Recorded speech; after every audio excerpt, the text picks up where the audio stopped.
welcome. I hope you're excited about the start of the Tower Challenge. The Tower Challenge is a chance for you to think like an engineer, to apply math and science to a problem. Now, we realize that you probably don't know what you want to do when you graduate, and that's all right. But what we want to do is open your eyes to the possibility of engineering and related fields and what you can do in it. With that, we'd also like to go through and give you some tips and tricks on how to ace the Tower Challenge. So let's get started. Engineering is an exciting occupation that can lead you down any number of career paths.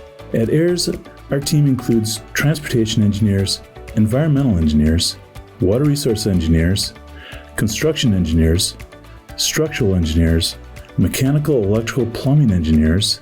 The list goes on, as well as a host of staff in other related fields like surveying, aerial mapping, architecture, landscape architecture, planning, geology, telecommunications, and subsurface utility engineering. But what's a day in the life of an engineer like? And what sort of things do they work on? What advice do they have for someone like you doing some early career exploration? We're glad you asked. Hi, my name is Chelsea Seibert. I work at Ayres as a transportation engineer out of our Eau Claire office. Hi, my name is Ethan Smith. I'm a water resources engineer at our Green Bay office, and I work on dams, particularly on the structures. My name is Joe Bluma, and I'm a structural engineer at Ayres. I'm Cody Gorgas. I'm a civil engineer at Ayres in Green Bay. I'm Bill Honey, a geologist and project manager with Ayres Associates. I'm Trace Hubbard. I'm a civil engineer in the engineering services group here in Green Bay.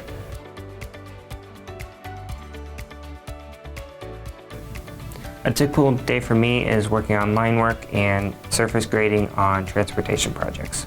I work on a variety of projects. In the winter, we do design work with roadways, lift stations, and then during the summer, I do construction inspection. Yeah, so my typical day in the office in the winter consists of design work on projects, and then in the summer you actually get to go out in the field and oversee the construction projects and see it built. I work on a lot of projects with smaller municipalities, some with larger, a lot of water main, sewer, storm sewer design, parks, roadway design, anything that is in a city or a town, you name it, we're working on. A typical day for me over the winter months is a lot of desk work,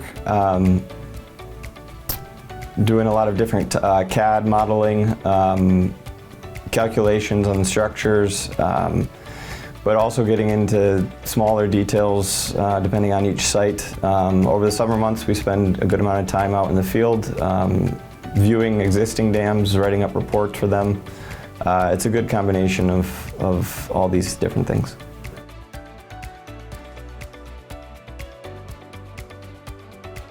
I got into engineering because even as a little kid, I was always interested in what's going on a construction site.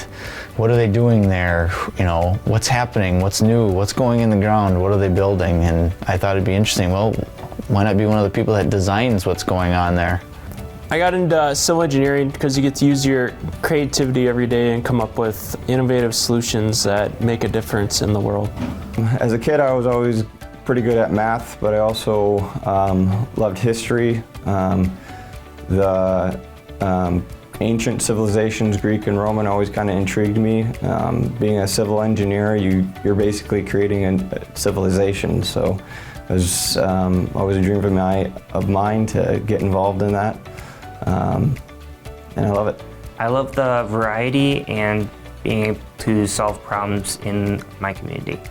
So for me, it's the variety. I enjoy being able to do calculations inside and use my head, and other days looking at various structures. For me, the biggest thing is keeping people safe, and I feel like I do that every day at Ayres. What I love about engineering is the ability to kind of change the world that we're in. I get to see the change that I design and implement, and I also get to work with a team and design a whole bunch of different stuff every day.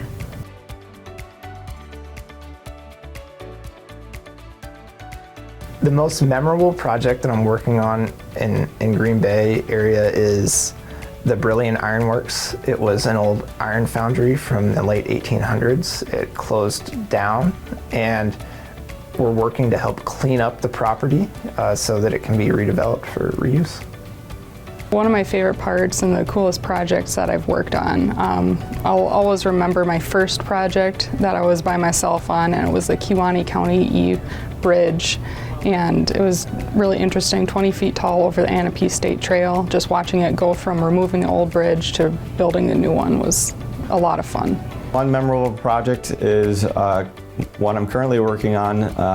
It's a little south of Green Bay in the Sheboygan area, the Sheboygan Marsh Dam, which is about 90 years old, and we'll be tearing it out and replacing it in full. And I'm designing that. One of my most memorable projects around the Green Bay area is the Swamico Fireman's Boat Launch. We designed a parking lot, a trail, and a kayak launch on the Swamico River. I think some pretty memorable projects are with the village of Ashwaubenon. I do a lot of their stormwater discharge inspection, so I get to crawl around in the woods all around town. And I also got to design the Village Hall parking lot, which is also right next to the Rockers Stadium.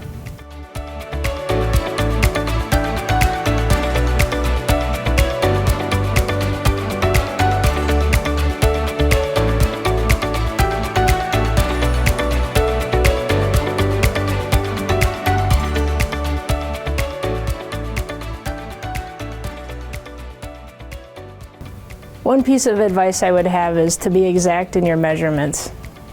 The best advice I could give you is probably measure twice, cut once. Just make sure everything has been double or triple checked before going through with it. Yeah, I would say don't rush into construction of your tower right away. Spend time on the design and you'll be better off during the construction. Keeping your design simple shapes, planning everything out ahead usually results in a good design. All this is based on, a uniform load weighting onto your structure, so just make sure your structure is level, so when the pressure's on the structure, it's uniform and it's spread across all the columns. Also, you're scored on how much weight you hold based on how much your structure weighs, so you don't want to overuse glue or waste glue because that's going to add weight to your structure. One of the biggest pieces of advice that I have is be aware of the shape of your members as you build your tower. You may see examples out in real life, whether it be towers, structures, things like that. You see a lot of triangles versus squares. The reason we want triangles is how it reacts with your different cross members with your structure. For example, a square will induce a bending force on your cross members, which easily snaps the cross members. Whereas triangles impose a pulling force. I can pull this pencil as hard as I can, I'm not going to break it. So that's why triangles are stronger. Use triangles in your design. Well, I've been helping with tower challenges for over the past 20 years at Parkview Middle School. And one piece of advice I'd have to give each one of you is don't listen to whatever Mr. Conrad says. No, seriously, you should, as part of your construction, weigh each piece of balsa wood. And the pieces that weigh the most are the densest pieces of balsa wood. Put those for your columns during construction. Good luck this year.